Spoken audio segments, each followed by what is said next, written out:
Hello everyone, welcome to the IchimokuCharts.com daily analysis for the SP 500 for Wednesday, June 24th. Well, an interesting day is trading today. We have a green-bodied candle, which means that the market closed the bulls making some net progress, some net gain. Now also we had an increase in the size of the body, which means that the net gain that they made today was larger than the previous days. So that's a positive for this market. We've also had a change of trend to the upside. So the spinning top candle that we had yesterday and the support at the top of the cloud has turned around the trend of the previous downswing that we had here.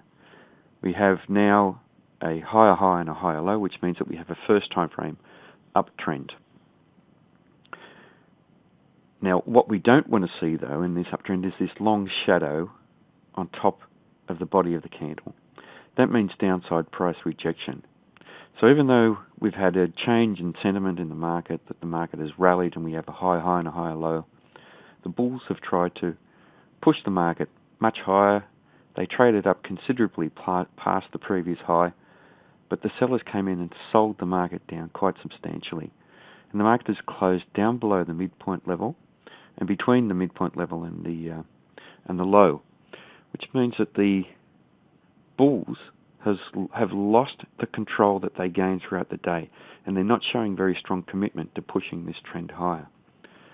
Now the bears, though, don't have a lot of power either, but they still closed with some sort of moderate control in this market. Very weak though, but it was a little bit stronger than the bulls. Now the overriding factor though is in the first time frame that we had a change of trend, so the trend is up. And as technical analysts, we believe that the trend will continue in force until we have evidence otherwise. So we have to assume that this new first time frame upswing will continue. Now we need to look at that in the context of the higher time frame. And the higher time frame is a downtrend. We have a series of lower peaks and lower troughs. So we can see here the peak, the trough, the lower peak, and the lower trough. So what we should expect is that this market will continue to appreciate and then potentially sell off again. Now, if we look at our Ichimoku indicators, we have the Kijun-sen and the Tenkan-sen virtually in the same region, and we would expect that both of these lines will act as resistance if the market should rally up to there, and then we should look for some sort of a bearish sign for them to sell off and trade down potentially to the top of this cloud again. Now, we're trading down below both of these lines as well, which means that the market is bearish, but we're still trading up above the cloud, which means that overall the market is bullish, and this is a pullback in a still what is essentially a market with a positive bias at the moment.